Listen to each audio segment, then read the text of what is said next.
देवसेनापते देव विचित्रेयं सुता कथा पुनरत्यंच महात्म बद भागवतस्तस्मै। आ गया है कि हे देवताओं के सेनापति, अब आप श्रीमद् देवी भागवत का कोई दूसरा महात्म हमें सुनाइए। तब स्कंद ने कहा कि मित्रावरुणा संभूता मनेष्णु कथा में माम, हे मित्रावरुण से प्रकट होने वाले महात्मा अगस्त, जिसके एक अंश में भागवत की महिमा, देवी भागवत की महिमा कही गई है, धर्म का विस्तार वर्णन किया गया है और गायत्री का प्रसंग आरंभ करके उसकी महिमा दर्शाई गई हो, उस देवी भागवत के रूप में ऐसे पवित्र ग्रंथ को उद्धार के लिए, मुक्ति के लिए इसको जाना जाता है। यह पुराण देवी भगवती की महात्म्यता को दर्शाता है।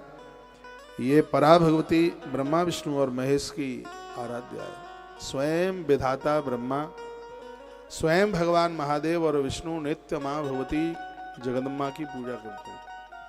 पार्वती तो बाद में प्रकट हुई, उससे पहले वो आदि शक्ति है, अनंत अनादि काल से। आप मेरी बहुत बातें मानते हैं, मैं प्रणाम पूर्वक कहना चाहूँगा, और वो बात यह है कि आप माँ के प्रति भी अपनी पूरी श्रद्धा रखिए। आप देखिए आपके घर में कितना आनंद होगा। ऐसा कौन है पूर्व में जिसने माँ की आराधना न की हो।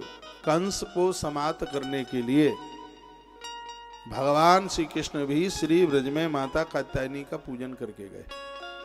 रावण को समाप्त करने के लिए भगवान ने भी श्रीमद् देवी भागवत की कथा राम जी ने सुनी। ऐसा ऐसी देवी भागवत में वर्णन है। उन्होंने नवरात्रा का उपवास किया, नवरात्रा का व्रत किया, प्रभु श्री राम को प्राप्त करने के लिए। माँ भगवती जानकी, माँ भगवती जगदम्बा की पूजा करती है और रामायण में ये बात दर्शाई गई है। ब्रज की स्वयं गोपियां भगवान कृष्ण की कृपा चाहने के लिए और वह माता कात्यायनी का पूजन करती हैं। कात्यायनी महामाये महायोगिनीश्वरी नंद गोप सुतम देवी पतिम में कुरुते नमः। वह बोलती है, हे माँ कृपा कर दो, नंद का बालक है, उसका अनुग्रह हमारे ऊपर हो जाए। वो नित्य प्रार्थना करती है। माँ तो बहुत सीधी है, बहुत भोली, आप जो चाहोगे वो मिलेगा। यम यम चिंतयते कामम तम तम प्राप्नोति निश्चितम। आपको मांगने में देर लग सकती है, लेकिन माँ भवानी को देने में बिल्कुल देर नहीं लगेगी। इतना बड़ा महात्म्य, इतनी बड़ी कृपा मैया की, और बहुत सहज में प्रसन्न हो जाती है। नवरात्रा का दिन चल रहा है। काले चने, सूजी का हलवा बनाइए, बच्चों को बांटिए, माँ कृपा कर देगी। टॉफी बाजार से लेकर के आइए, खिलौने लेकर के आइए, लाल रूमाल लेके आइए, लाल वस्त्र लेके आइए, लाल साड़ी लेकर के आइए और इसका वितरण कीजिए। और आपको ना पता तो मैं निवेदन कर दूं, नवरात्रा के दिनों में सुहाग का सामान बांटने से नारी के पति की आयु बढ़ती है, उम्र बढ़ती है। ऐसा कालिका पुराण के अंतर्गत लिखा है। बिंदी बांटो, जो भी है सुहाग का सामान, और उसका वितरण कीजिए, उसको बांटिए, बहुत आनंद हो जाएगा। ये दिन ऐसे ही मत जाने दीजिएगा। आपको शायद ध्यान हो, मैंने बहुत वीडियो उस समय डाली थी जिस समय कोरोना का काल भयंकर था, बहुत ज़्यादा, और लोग उस समय पूछ भी रहे थे, सबको मरने का भारी भय था कि इस रोग का निवारण कैसे हो। हमने बहुत वीडियो डाली, श्लोक लिख लिख करके, जयंती मंगला काली भद्रकाली कपालिनी दुर्गा क्षमा शिवा धात्री स्वाहा सुधा नमस्तुते।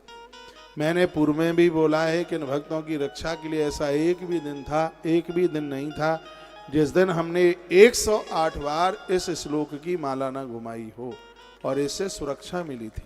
मैंने तो मास्क भी नहीं लगाया अपने मुंह पर, बिल्कुल पूरा परिकर, पूरा परिसर बिल्कुल बिल्कुल और एकदम सुरक्षित था।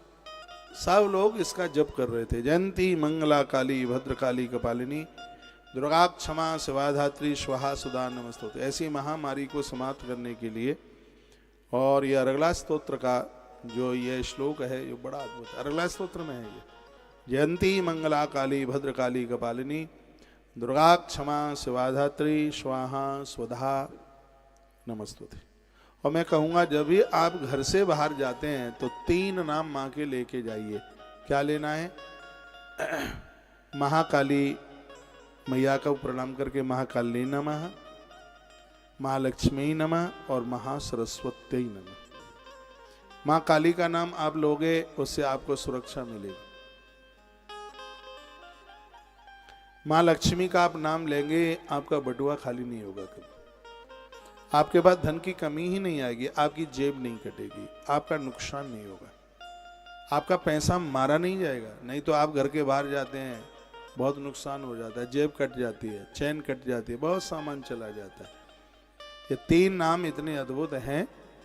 और तीसरा नाम है महासरस्वती नमः। महासरस्वती तो ज्ञान का भंडार है। मस्तिष्क में कभी कोई गलत विचार आवेगा भी नहीं। मैं भी कथा के लिए आता हूँ, अपने मंदिर में प्रणाम करता हूँ, हनुमान जी के 12 नाम लेता हूँ, मैया जी के 3 नाम लेता हूँ, महाकाली नमः, माँ लक्ष्मी नमः और महासरस्वती नमः। कलयुग में माँ का बहुत बड़ा प्रभाव है।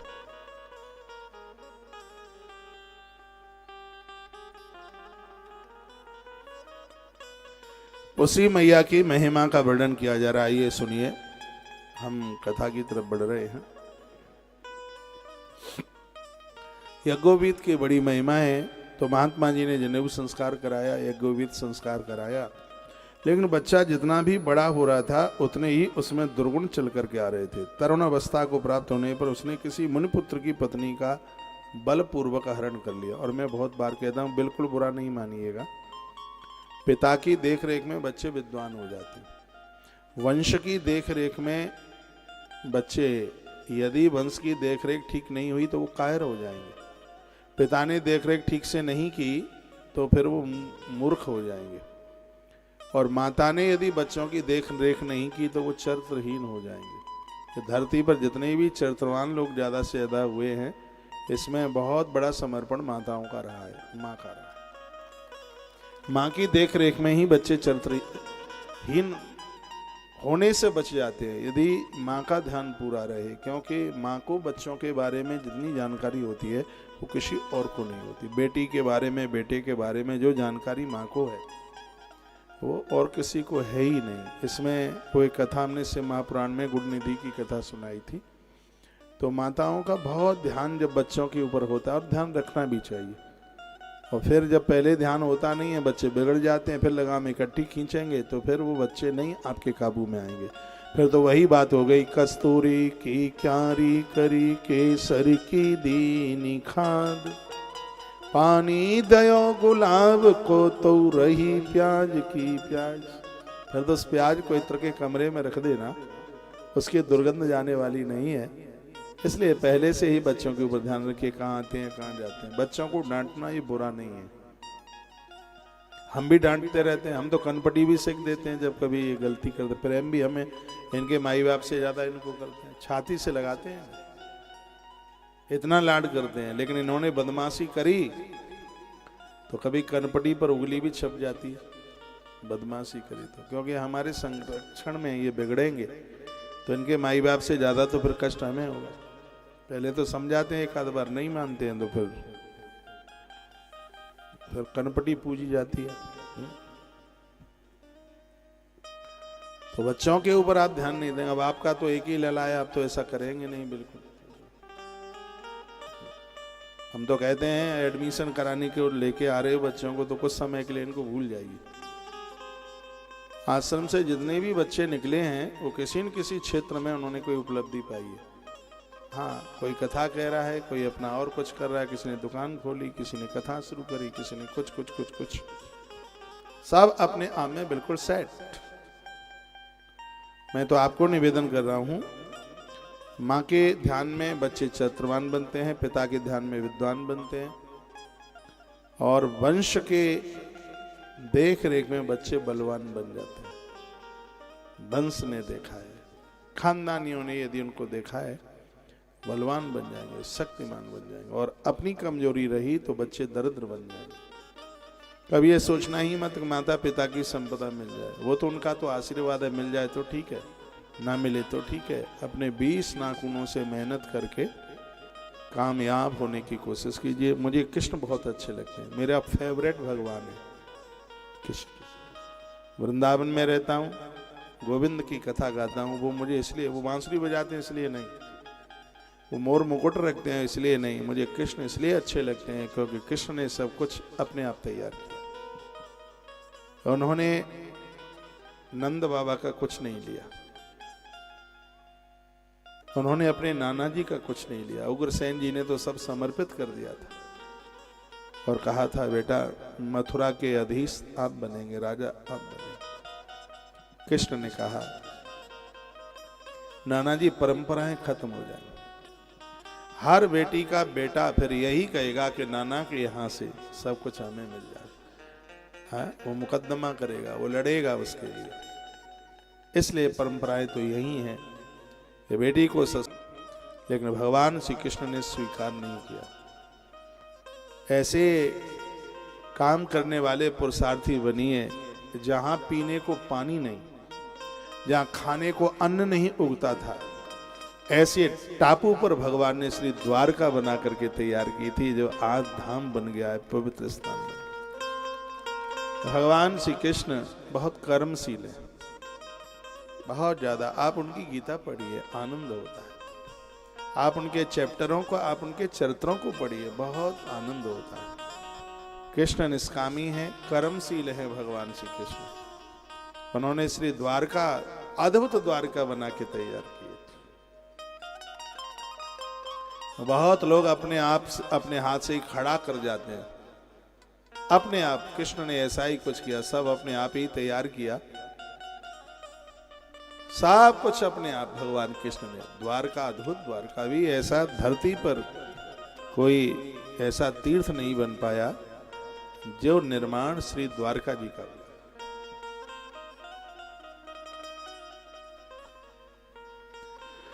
एक बार जयकारा लगाइए, बोलो सांचे दरबार की जय, श्री हनुमंत बलवंत महाराज की जय हो। कृष्ण के ऊपर माता यशोदा का बड़ा ध्यान था। कृष्ण बहुत बड़े चरित्रवान थे, इसलिए भगवान व्यास ने उन्हें योगी कह करके पुकारा। यत्र योगेश्वरः कृष्ण, उन्हें योगी राज कह करके उन्हें पुकारा है। कृष्ण बहुत बड़े चरित्रवान थे, ईश्वर थे। औंधे दिमाग वाले कहते हैं ये सब के गोपियों के साथ में भगवान नाचते थे, नृत्य करते थे। वो गोपियां कौन थी? वो स्त्रियां, गोपियां पूर्व की, उस वनवास की, वो महात्मा लोग थे।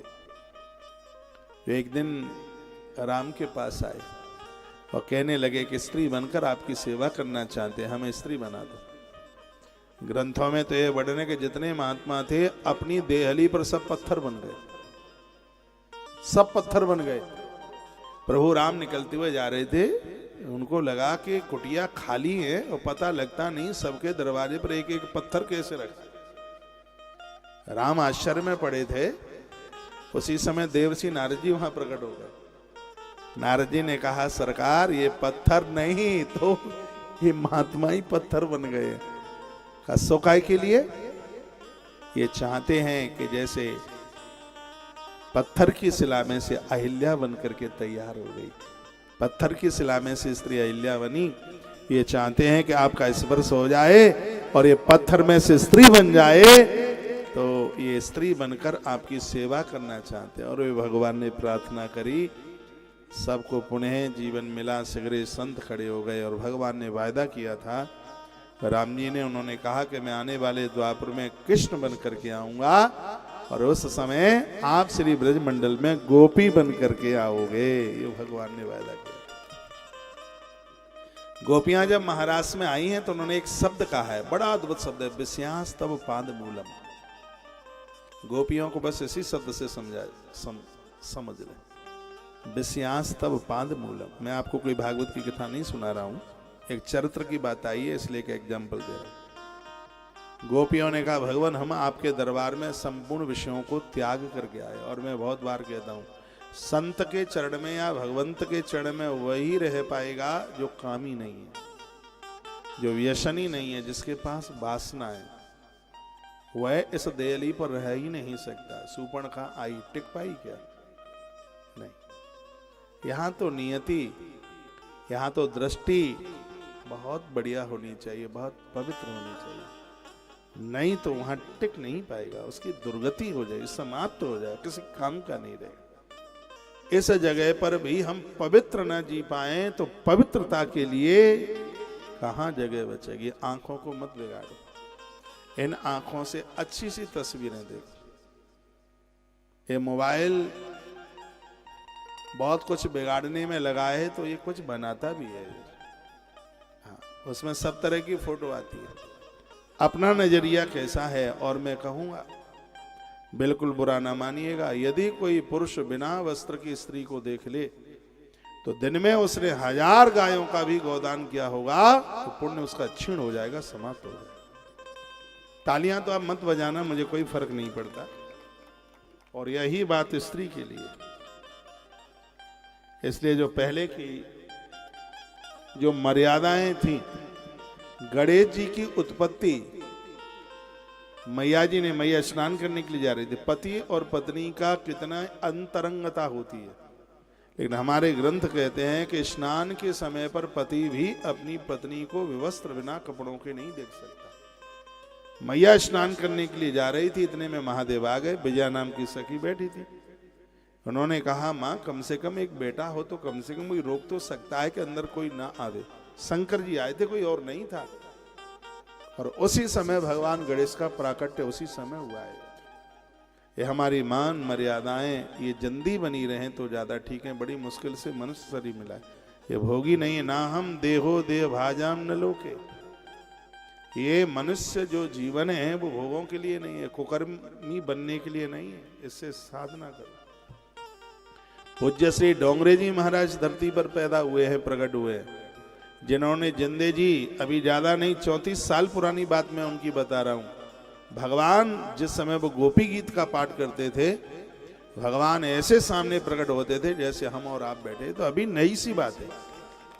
बाबा तुलसीदास जी को तो फिर भी सैकड़ों साल हो गए हैं, तो अभी 34 ईयर्स ओल्ड, अभी तो कोई ज्यादा समय भी नहीं हुआ है। इस कलयुग में भगवान को प्राप्त करना बहुत सहज है, लेकिन कठिन ये है कि इस दुनियादारी को भूलना बड़ा मुश्किल है। आपके ही युग में 20-25 साल तक, 20 साल तक तो कम से कम लोग इस दुनियादारी के बारे में बच्चे जानते नहीं थे, लेकिन आज तो जन्मते ही बच्चा मोबाइल चलाना सीखता है। ऐसा सब कुछ यह बदल सा गया है। मैं एक बार फिर भगवान श्री कृष्ण की मैं बात कहता हूँ, गोपियों की बात कहता हूँ। विषयांस्तपाद मूलम, हे भगवान हम संपूर्ण विषयों को छोड़कर आपके दरबार में आए हैं।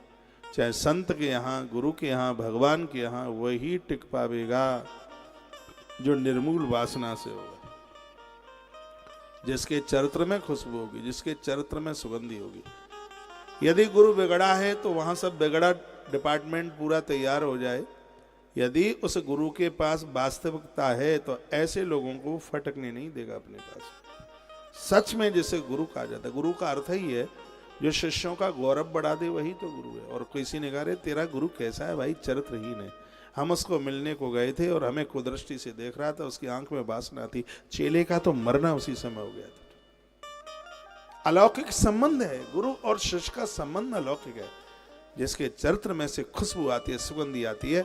ऐसा बताते हैं कि ऋषभ देव जहां पर मल का भी विसर्जन करते थे, 4 कोस 1 योजन तक उनके मल में से खुशबू सुगंधी आती थी। ये महापुरुषों के तप में इतनी बड़ी ताकत है, इतनी बड़ी ताकत। तो जीवन तो मुट्ठी भर जिंदगी है, चला गया यूं ही। ऐसा तो कुछ कर लो कि अगला जीवन ही है सुधर जाए। ये संसार के भोग खाज खुजली की तरह है, कुछ भी नहीं है, बिल्कुल भी। इसलिए सावधान, केयरफुल। नहीं तो बोर्डों पर लिखा होता है सावधानी हटी दुर्घटना घटी। और ये गलती करने पर बाद में बड़ा रोना पछताना पड़ता है। प्रायश्चित ऐसे लोग मुझे बहुत मिलते हैं। कुकर्म किया, गलती करी, बाद में रोने के अलावा और होता ही क्या है। इसलिए कथा भी कहती है बहुत सावधान। फिर कहूंगा, माँ के ध्यान में बच्चे चरित्रवान, पिता के ध्यान में बच्चे विद्वान, वंश के ध्यान में बलवान, और स्वयं के ध्यान में बच्चे अमीर हो जाते हैं। अपना ध्यान खुद रहे अपनी जीवनी पर, तो उन्हें कहीं से कुछ मांगने की उन्हें जरूरत नहीं होती। माता पिता का तो बस आशीर्वाद उन्हें मिल जाए, सब कुछ उनके पास में होता है। सब आनंद ही आनंद उनके पास होता है। तो अब यह बच्चा तो बहुत ज्यादा बिगड़ गया। क्या लिखा है, एक किसी ऋषि पत्नी का हरण करके लेके आ गया, और उम्र भी ज्यादा नहीं थी, 15-16 साल की आयु थी उसकी। इतना लंपट हो गया, इतना बिगड़ गया कि वह किसी की स्त्री का हरण करके लेकर के आ गया। देखो कितनी सुंदर बात कही है, माँ पुत्रवान वही है जिसकी औलाद बढ़िया, नहीं तो वो बांझ रह जाए, नहीं तो उसको संतान न हो तो ज्यादा ठीक है, कुकर्मी तो पैदा नहीं होगा। गोस्वामी जी ने बड़ी सुंदर चौपाई डाली है मानस का अयोध्या कांड। पुत्रवती जुवती जग सोई, पुत्रवती जुवती जग सोई, रघुपति भगति नासो सती होई। पुत्रवती जुवती जग सोई, पुत्रवती जुवती जग सोई, रघुवर भगति जासु सुत होई। पुत्रवती जुवती जग सोई, रघुवर भगति जासु सुत होई। श्री राम जय राम जय जय राम, अवधि बिहारी सीताराम। श्री राम जय राम जय